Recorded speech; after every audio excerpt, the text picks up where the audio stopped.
엘가나는 괜찮다고 말했습니다. 남편 되는 엘가나는 괜찮소라고 말을 하였지만 그러나 문제는 분인나였죠. 아무리 남편이 괜찮다 해도 자식이 없는 한나를 이 속을 자꾸 긁는 그런 둘째 부인인 분인나 때문에 마음이 너무 괴로웠습니다. 분인나는 둘째 부인으로 들어와서 자식을 낳기 시작하자 한나를 깔보았습니다. 그리고 당신에게 자녀가 없는 것은 하나님께서 당신에게 복을 주시지 않기 때문이다 라고 정죄하기까지 하였습니다. 그러니 한나의 마음이 얼마나 괴로웠겠습니까? 매년 여호와의 집에 올라갈 때마다 분인나가 그렇게 한나의 마음을 격분하게 만들고 그래서 한나는 음식도 먹지 않고 마시지도 않고 괴로워서 울면서 고통 중에 있었습니다. 2중 3중의 고통을 겪고 있었습니다. 한나가 자식이 없다는 고통, 또 분인나가 자신을 괴롭히는 고통, 그런 모든 고통이 이 한나를 괴롭게 하였던 것이죠. 한나는 괴로웠습니다. 그래서 눈물 흘리면서 하루하루를 보내었습니다. 여러분, 여기서 우리는 신앙인의 삶의 모습을 생각해 보아야 합니다. 믿음이 좋다고 하는 신앙인들이 왜 응답이 더디며 왜 어려움을 겪는가? 왜 신앙인이 어려움을 겪습니까? 왜 믿지 않는 사람도 축복을 받는 그 축복을 나는 받지 못하며 신앙인이 왜 하나님의 은혜를 받지 못하고 다른 사람들은 다 출세하는 것 같은데 믿는 나는 왜 그렇지 못하는가? 왜 어려움이 찾아오는가? 이런 궁금증을 우리는 갖게 됩니다. 여러분, 신앙인에게 찾아오는 고통은 하나님의 목적이 있기 때문에 신앙인에게 고통이 찾아오는 것입니다. 신앙인에게 찾아오는 어려움의 배후에는 하나님의 어떤 목적이 있습니다. 신앙인이 만나는 고통은 우연한 사건이 아닙니다. 그것은 하나님의 때를 위한 준비 기간입니다. 하나님께서 우리의 삶에 무관심한 것이 아닙니다. 하나님은 우리가 고난당할 때에 우리를 지켜보고 계십니다. 우리가 그 어려움에 어떤 응답을 하고 있는지를 보고 계십니다. 그러다가 우리가 하나님이 하시려는 그 일을 위하여 준비가 다 되었을 때에 하나님은 하나님의 계획, 우리를 향한 하나님의 계획을 펼치십니다. 하나는 그때 그것을 몰랐습니다. 그래서 처음에는 자기의 내면으로 들어갔지요. 문을 걸어 닫고 자기의 마음속으로 들어갔습니다. 혼자서 슬퍼하고 음식도 먹지 않고 울고 있었습니다. 그런데 여러분, 그런 태도는 아무런 도움이 되지 않습니다. 아무런 도움이 되지도 않을 뿐더러 점점 상황이 악화되기에는 어려움을 경험하지요. 여러분, 자기만의 세계로 들어가서 아무도 만나지 않고 혼자 슬퍼하며 우는 것은 아무 도움이 안 되고 그 사람에게 큰 해를 가져다 줍니다. 어떤 분이요, 중년의 여성분이 끔찍히도 자녀를 아끼는 어떤 분이 계셨어요. 이분이 자녀들을 얼마나 끔찍히 아끼고 돌보았냐 하면은 유치원 때부터 그 아이가 자기가 생각하는 어떠한 인물로 자라기를 원하여서 뭐 좋다고 하는 것은 다 가르치고 또 몸에 좋다고 하는 것은 다 먹이고 또 이쁜 옷도 많이 입히고 그렇게 애지중지 아이를 키웠습니다. 그래서 원하는 좋은 대학에 입학하게 되었습니다. 그래서 그 아이를 저 좋은 대학으로 보내고 자기는 시골에서 그 아이를 바라보고만 있었는데, 그런데 그렇게 아이를 학교에 보내고 난 뒤에 자기 혼자 집에 남아 있는 그런 시간이 너무나 괴로웠습니다. 왜냐하면 그 분에게 있어서는 그 자녀가 인생의 전부였기 때문에 그랬죠.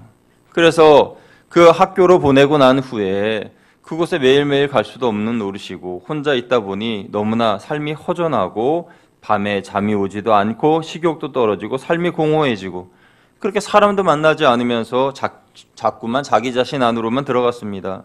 그렇게 우울증에 걸렸습니다. 그 부인은 집 밖으로 나가지도 않았습니다. 전에 하던 모든 활동을 중단했습니다. 교회도 안 나갔습니다. 전화도 받지 않았습니다.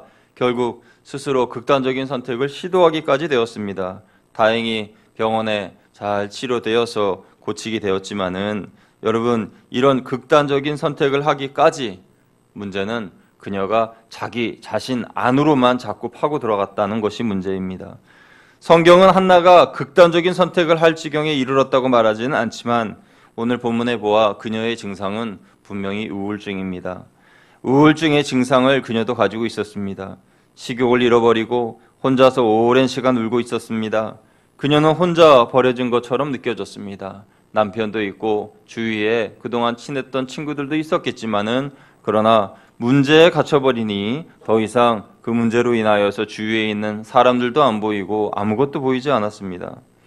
남편 엘가나는 그런 한나가 이해되지 않았습니다. 그래서 오늘 본문의 8절 말씀에 보면은 엘가나는 한나에게 이렇게 말했죠.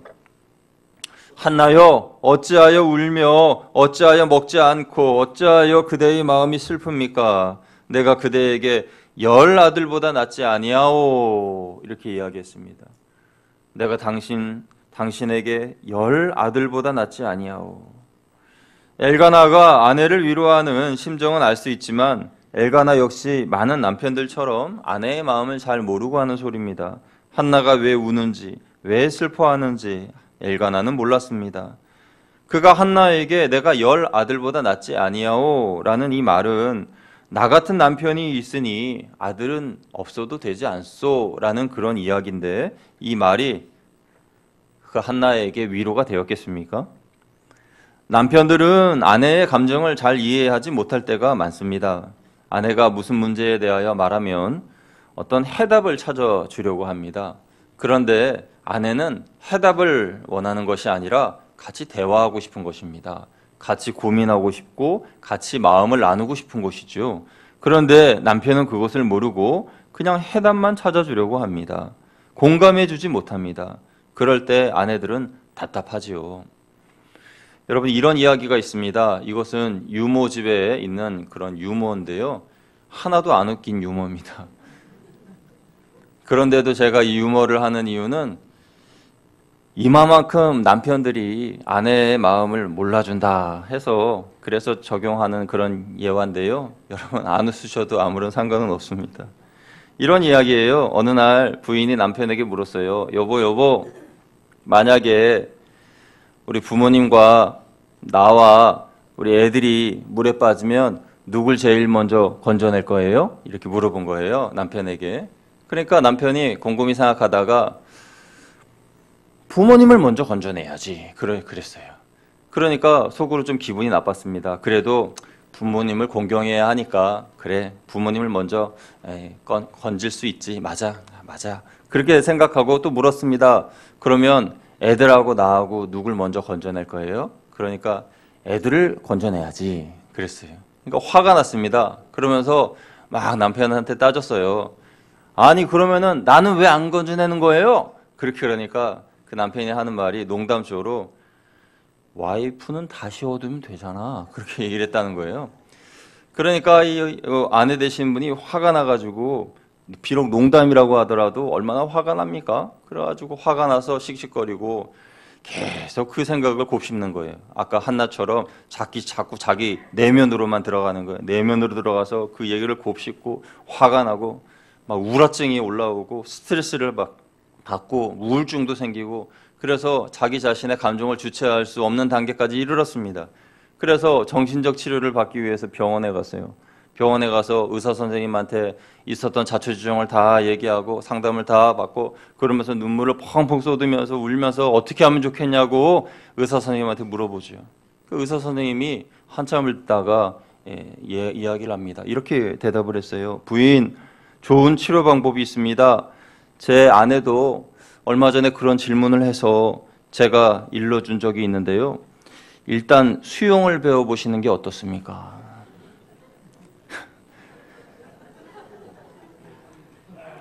여러분, 이 수영을 배우는 게 이게 해답인가요? 수영은 해답이 아니죠. 남편과 말이 안 통해가지고 우라통이 터졌는데 의사가 불난 집에 선풍기를 틀고 있는 거예요. 그러니까 엘가나의 위로가 그랬다는 거예요. 한나여, 내가 10 아들보다 낫지 않소 라고 이야기했던 것이 마치 이 남편들의 모습처럼 얼마나 한나의 속을 부글부글 끓게 하는 겁니까? 한나에게 별 도움이 되지 않는 말들만 하는 것이죠.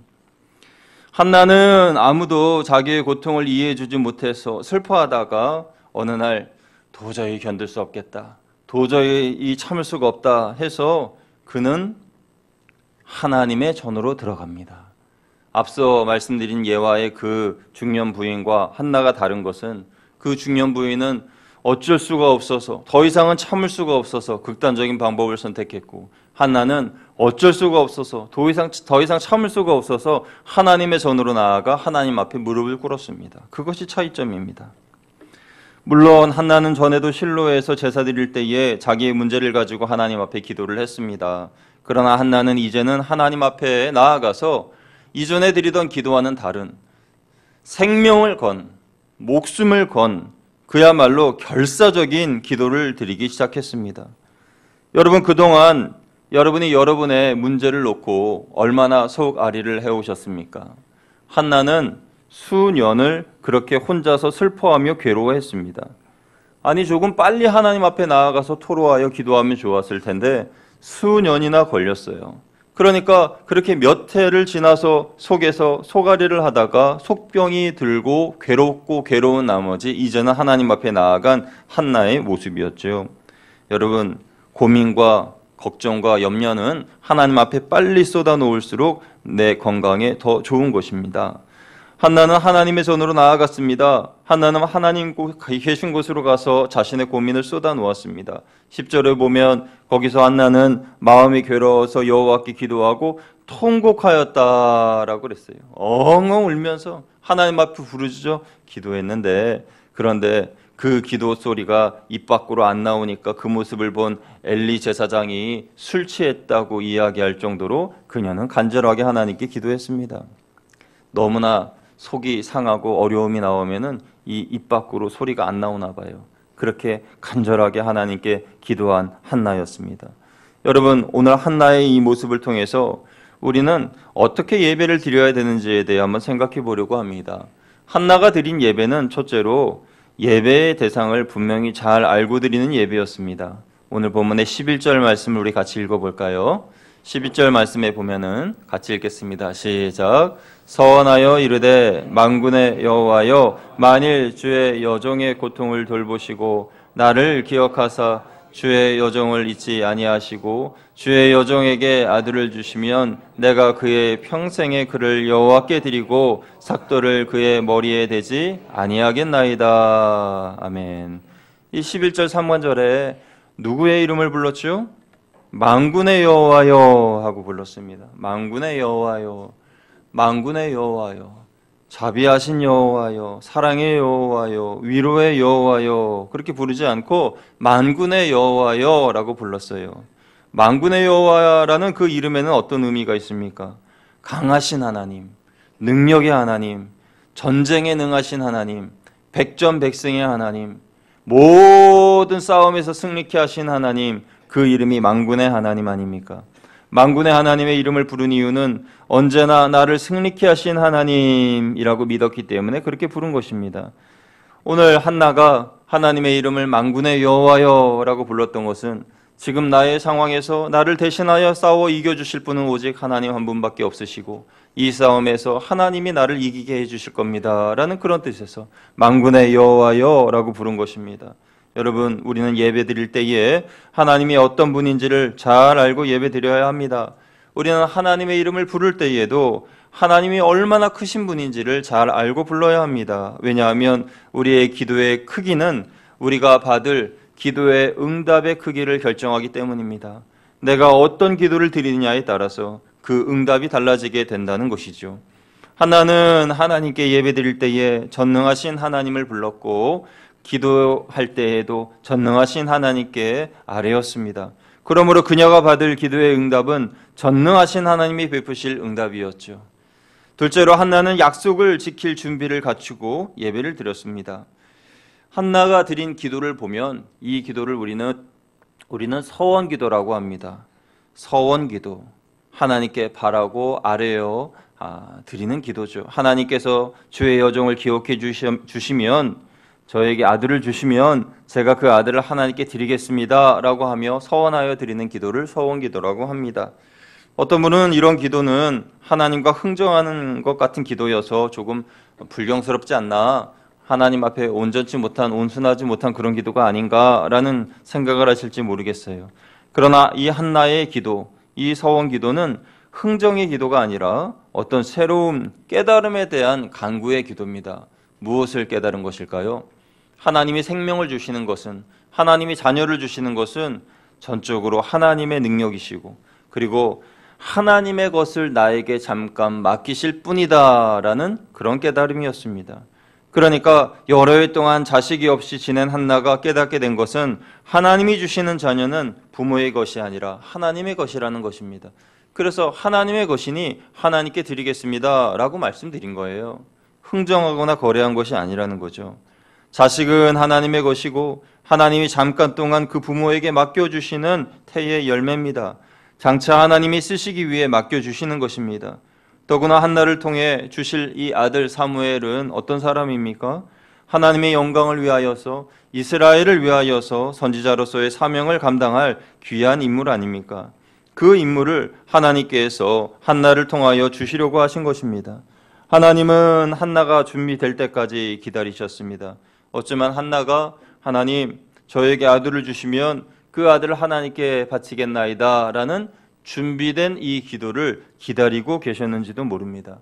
이 기도를 하기까지 한나는 수년이 걸렸고 이것이 바로 한나가 준비하여 하나님께 기도를 드린 기도의 내용인 것입니다. 우리의 기도 응답도 마찬가지입니다. 여러분이 하나님께 어떤 기도를 하시든지 하나님 저에게 무엇을 주시면 제가 어떻게 하겠나이다 하고 하나님께 올리는 기도를 하기 전에 이미 내가 그 하나님에 대한 응답을 할 준비가 되어 있는가, 그것을 먼저 살펴보시고 기도하시기 바랍니다. 함부로 서원 기도를 하는 것이 아니라 하나님께서 이것을 응답해 주시면 제가 이렇게 하겠습니다 라고 기도하기 전에 그렇게 할 준비가 되어 있는가, 그런 마음의 준비가 되어 있는가, 한나처럼 하나님께 나의 자녀를 드리겠습니다라는 준비가 되어 있는지 살펴보시고 기도하시기를 바랍니다. 많은 사람들이 약속만 하고 지키지는 못한 채 살아갑니다. 그렇기 때문에 서원 기도는 함부로 하면 안 된다라고 말합니다. 정말 여러분이 하나님 앞에서 그 약속을 지킬 준비가 되셨을 때에 하나님께 기도를 아뢰면 그 준비된 대로 하나님께서는 여러분을 도구로 삼으시고 하나님의 약속을 반드시 지켜주실 줄로 믿습니다. 세 번째로 한나는 인내하며 예배드렸습니다. 12절에 보면 그녀가 여호와 앞에 오래 기도하는 동안에 엘리 선지자가 그녀가 술에 취하였다라고 하였습니다. 술에 취한 줄 알고 한나를 힘들게 하였습니다. 그러나 한나는 술에 취한 것이 아니라 하나님 앞에 계속해서 매달려 기도한 것이지요. 여러분, 신앙인으로서 우리는 인내의 성품을 가져야 합니다. 인내하는 신앙인은 기쁜 날이나 힘든 날이나 하나님 앞에 부르짖어 기도하는 사람들입니다. 여전히 하나님 앞에 나아가는 사람들이죠. 위대한 예배자들은 대부분 고난 중에서도 하나님 앞에 간절한 믿음으로 나아간 사람들입니다. 우리는 즐거운 날에도 고난의 날에도 인내하며 예배드릴 수 있어야 합니다. 갈라디아서 6장 9절에 우리가 선을 행하되 낙심하지 말지니 포기하지 아니하면 때가 이름에 거두리라 라고 말씀하였습니다. 신앙의 사람은 포기하지 않는 사람입니다. 포기하지 않는 사람이 추수하는 계절에 갑절의 축복을 거두게 됩니다. 그러므로 신앙인은 고통까지도 기뻐할 수 있어야 합니다. 인내해야 합니다. 참된 신앙인은 전능하신 하나님을 바라보며 끝까지 소망을 버리지 않고 주님만 바라보는 사람들입니다. 그러므로 우리는 인내심을 갖고 더 깊은 예배의 자리로 나아가야 합니다. 그때 우리는 한나에게 사무엘을 주신 하나님을 만나게 될 것입니다. 넷째로 한나의 예배의 특징은 겸손입니다. 본문에서 한나의 기도를 보면 주의 여종이라는 말을 많이 합니다. 11절 말씀 우리 한 번 더 같이 읽어볼까요? 11절 시작. 선하여 이르되 만군의 여호와여 만일 주의 여종의 고통을 돌보시고 나를 기억하사 주의 여종을 잊지 아니하시고 주의 여종에게 아들을 주시면 내가 그의 평생에 그를 여호와께 드리고 삭도를 그의 머리에 대지 아니하겠나이다. 아멘. 이 11절 한 절에 주의 여종이라고 몇 번 말하였습니까? 몇 번 말하였죠? 예, 3번 말했습니다. 주의 여종이라는 말을 하나님께 3번. 그리고 16절과 18절에도 보면 엘리 제사장 앞에 주의 자신을 여종이라고 표현했습니다. 한나는 겸손으로 자기를 낮추었습니다. 한나는 분인나가 교만하게 나올 때에도 분인나와 싸우지 않았습니다. 엘리 선지자가 오해할 때에도 겸손하게 대답했습니다. 그녀는 자식이 없을 때에도 겸손했고 자식을 낳은 후에도 겸손했습니다. 여러분, 하나님은 교만한 자를 대적하시고 겸손한 자에게 은혜를 주십니다. 믿으시면 아멘. 하나님이 함께 하신 신앙의 위대한 인물들은 모두 다 겸손한 사람들입니다. 야고보서 4장 10절에도 말씀하셨죠. 주 앞에서 낮추라. 그리하면 주께서 너희를 높이시리라. 할렐루야. 하나님은 겸손한 사람을 사용하십니다. 하나님은 겸손한 가정에 축복을 내리십니다. 그리고 겸손한 교회에 은혜를 주십니다. 한나는 겸손하게 기도했습니다. 한나는 겸손하게 하나님께 매달려 기도할 때에 하나님의 응답을 받았습니다. 이제 한나의 모든 근심이 사라졌습니다. 17절에 엘리 선지자가 평안히 가라. 이스라엘의 하나님이 너의 기도를 허락하시기를 원하노라 라고 말할 때에 18절에서 한나는 당신의 여종이 당신께 은혜 있기를 원하나이다 라고 대답하고 그 다음에 무엇을 했다고 하죠? 가서 먹었다 그랬습니다. 먹고 다시는 얼굴에 근심빛이 없었다 라고 말했습니다. 여러분, 오늘 우리가 이 예배에 왜 하나님 앞에 나와 예배드립니까? 여러분의 모든 근심을 하나님께 맡겨드리기 위하여 나온 것 아닙니까? 하나님께 모든 근심과 걱정과 염려와 기도의 제목들을 다 맡기시기를 축원드립니다. 다 맡기셨다면 한나처럼 여러분 맛있게 드시고 또 건강을 되찾으시고 여러분 얼굴에 근심빛이 전혀 없게 되시기를 주님의 이름으로 축원드립니다. 그렇게 한나는 자신의 근심을 하나님께 맡기고 더 이상 근심하지 않았습니다. 그때 그 모습을 보신 하나님께서 그녀를 생각하시고 사무엘을 허락하셨습니다. 예배는 하나님의 축복의 통로입니다. 그리고 기도 응답의 비결입니다. 우리는 올 한 해 동안 예배를 잘 드려야 합니다. 그러면 구체적으로 우리가 어떻게 예배를 드려야 할까요? 첫째는 예배를 생활화하십시오. 여러분, 예배를 생활화하시기를 주님의 이름으로 축원드립니다. 매일매일 일정한 시간과 장소에서 매일 그날의 성경을 읽고 묵상하고 여러분의 기도 제목을 위하여 기도하십시오. 우리가 지난 송구영신 예배 때에 여러분 각자 새해 할 기도의 제목들을 적으셨죠? 결심도 적었습니다. 그것을 위하여 기도하십시오. 늘 기도하십시오. 예배를 생활화하지 못하도록 방해하는 방해물들이 많이 있는데 원수 마귀가 우리가 하나님 앞에 나와 예배드리지 못하도록 방해하는 그 방해의 요소들이 먼저는 분주함이고 삶의 피곤함이고 그리고 삶의 스트레스와 염려 등등으로 예배를 드리지 못하게 합니다. 그러나 그럼에도 불구하고 우리는 그것들을 이기고 하나님 앞에 나와 예배를 드려야 됩니다. 왜요? 예배만이 하나님께 주시는 그 축복의 통로이고 예배만이 우리의 기도의 응답이 되기 때문입니다. 둘째로 우리는 인내하며 예배 드려야 합니다. 여러분, 우리의 평안한 날에 예배 드리고 고난의 날에도 예배를 드리십시오. 절대 예배를 포기해서는 안 됩니다. 나 오늘 힘든 일 생겼어. 나 오늘 어려움이 생겼어. 나 오늘 교회 절대 못 가. 그게 아니라 어떤 일이 있더라도 어떤 어려움이 닥치더라도 여러분 예배만큼은 절대 포기하지 마시기를 축원드립니다. 우리가 이제 설 명절이 지나고 2월 달이 되면은 말씀 대행진을 시작하려고 합니다. 그런데 이 말씀 대행진이라고 하는 건요, 말씀만 열심히 읽자는 그런 신앙 운동이 아니고 예배도 같이 겸하여서 열심히 잘 드리자라는 신앙 부흥 운동입니다. 여러분 주보 한번 보시겠어요? 주보 안쪽에 한번 펼쳐 보십시오. 주보 안쪽에 보면 목장 현황란에 보시면 2020년 말씀 대행진 헌신작정서라고 써 있어요. 이걸 오늘 하지 않을 겁니다. 2월 2일 날 따로 별지를 만들어서 헌신작정을 할 텐데 여러분 한번 보시라고 실었어요. 1번 보시면 나는 올해 매일 성경을 읽고 몇 번 통독하겠습니다. 몇 번? 최소한 한 번 이상 통독하겠습니다. 라는 그런 결단을 하시기를 바랍니다. 2번에 보면 나는 올해에는 더 나은 예배 생활을 하겠습니다. 해서 참석할 예배에 영표하세요 했는데 왼쪽 부분에 보시면 주일 낮 예배. 주일 낮 예배는 당연히 동그라미 치셔야죠. 주일 낮 예배는 성도의 당연한 의무입니다. 그래서 동그라미 치시고 사실 그 밑에 있는 주일 찬양 예배도 마찬가지로 성도의 마땅한 의무입니다. 그 밑에 수요 예배도 그렇고 금요기도회, 새벽 예배도 다 우리가 영적으로 승리하고 하나님 앞에 온전히 바로 서기 위해서는 다 이 모든 수요 예배, 금요 예배, 새벽 예배도 다 참석하셔야 돼요. 그러나 여러분 이 수요 예배, 금요기도회, 새벽 예배는 제가 강권한다고 해서 여러분들이 잘 나오실 수는 없을 거예요. 그러나 마음에 한번 결단해 보시라는 거예요.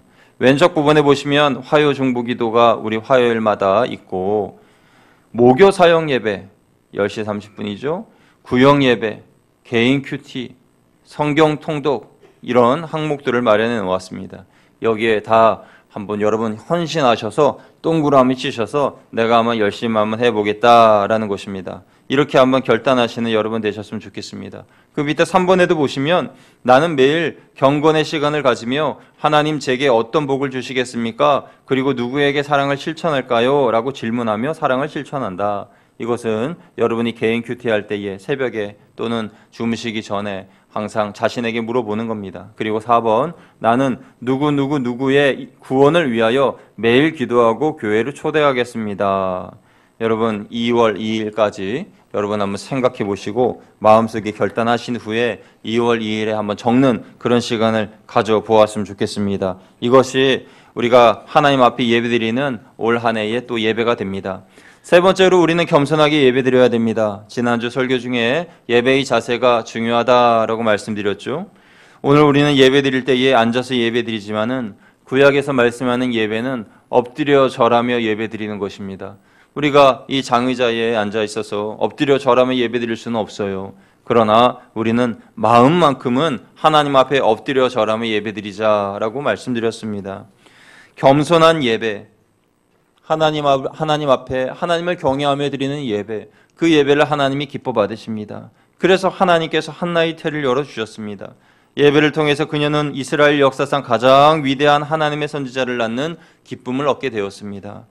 오늘 우리는 어떤 기쁨을 얻게 될까요? 하나님 앞에 겸손한 마음으로 하나님을 경외하면서 또 하나님 앞에 인내하는 마음을 가지고 하나님께 예배드리면 우리는 한나가 사무엘을 얻은 그 기쁨을, 그 이상의 기쁨을 우리도 얻게 될 줄로 믿습니다. 예배에 승리하고 예배에 성공하여 하나님의 놀라운 축복을 받는 예배자들이 다 되시기를 주님의 이름으로 축원드립니다. 축원합니다.